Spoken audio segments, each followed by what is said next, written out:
ভুতুড়ে ভোটার ধরতে বর্তমান পৌরসভার অন্তর্ভুক্ত 23 নম্বর ওয়ার্ডের মাটিবাগ এলাকায় বাড়ি বাড়ি গিয়ে ভোটার লিস্ট খতিয়ে দেখলেন বর্ধমান দক্ষিণের বিধায়ক খোকন দাস। 2026 সালের বিধানসভা নির্বাচনকে মাথায় রেখে ভোটার তালিকা যাচাইয়ের নির্দেশ দেওয়া হয়েছে।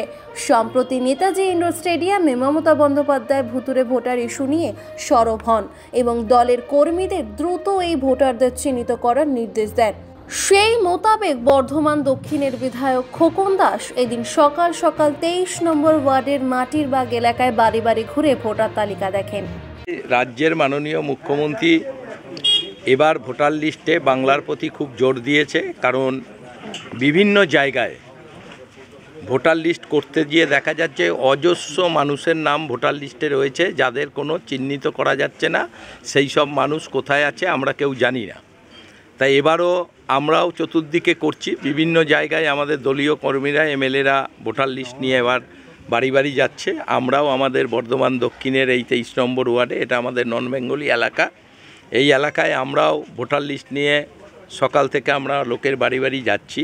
কিন্তু এখানে দেখা যাচ্ছে অধিকাংশ লোকের ভোটের নাম বিহারে রয়েছে, বহু লোকের নাম রয়েছে এখানে বাড়িঘরও নাই, কিছু নাই, সেগুলো আমরা সব চিহ্নিত করেছি।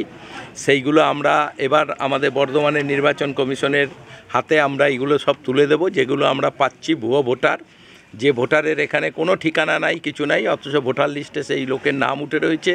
তাদের আমরা কেউ চিনি না, তারা কোথায় থাকে জানি না, যার জন্য সারা জায়গায় আমরা বাড়ি বাড়ি যাচ্ছি। এরকম প্রচুর ভুয়ো ভোটার আমাদের এবার ভোটার লিস্টে ধরা পড়ছে। আমরা চাই আমাদের বাংলার যারা মানুষ, যারা সঠিকভাবে যারা আমাদের বাংলায় বাস করে, তাদেরই ভোটার লিস্টে নাম থাক। যেসব ভুয়ো ভোটার আছে, ভুয়ো ভোটারকে গোটা বাংলার ভোটার লিস্ট থেকে বাদ দিতে হবে।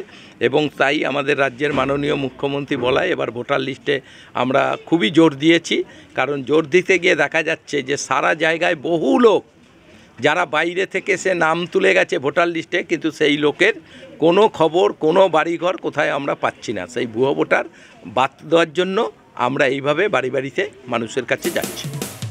মানুষের পাশে, মানুষের সাথে আমরা আছি এই বাংলাতে। আপনারা দেখছেন সংবাদ শিরোনাম। দেখলেন তো অনেক কিছু, এবার দেখুন নতুন কিছু।